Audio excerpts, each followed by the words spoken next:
একটি সুন্দর রাজ্যে রাজত্ব করতেন একজন প্রজ্ঞাবান ও দয়ালু রাজা। তিনি সবসময় চাইতেন তার প্রজারা খুশি ও সুশিক্ষিত হোক। রাজ্যের এক কোণায় একটি ছোট গ্রাম ছিল।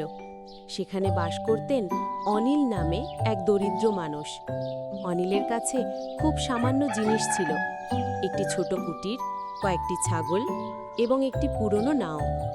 কিন্তু তার হৃদয় ভরা ছিল সততা, পরিশ্রম এবং অন্যদের সাহায্যের ইচ্ছায়। প্রতিদিন অনিল পরিশ্রম করতেন, কিন্তু কখনো অভিযোগ করতেন না। তিনি জানতেন পরিশ্রম করলে ধীরে ধীরে জীবন উন্নতি করবে। গ্রামে কারো দুঃখ থাকলে তিনি সাহায্য করতেন, কারণ তিনি বিশ্বাস করতেন ভালো কাজ করলে ভালো ফল মেলে। একদিন রাজা ছদ্মবেশে গ্রামের মধ্যে ভ্রমণ করছিলেন। তিনি অনিলকে দেখলেন ভাঙা গাড়ি ঠিক করতে ব্যস্ত।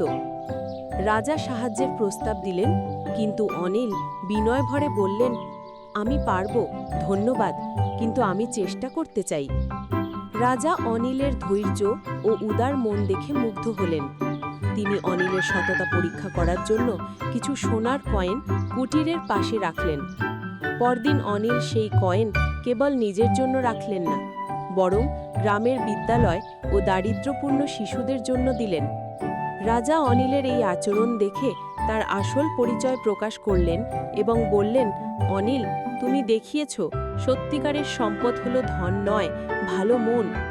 আজ থেকে তুমি আমার উপদেষ্টা এবং তোমার গ্রাম হবে সমৃদ্ধ। অনিল বিনয় ভরে বললেন, আমি ধন সম্পদ চাইনি মাননীয় রাজা, আমি কেবল মানুষের জন্য কাজ করতে চাই।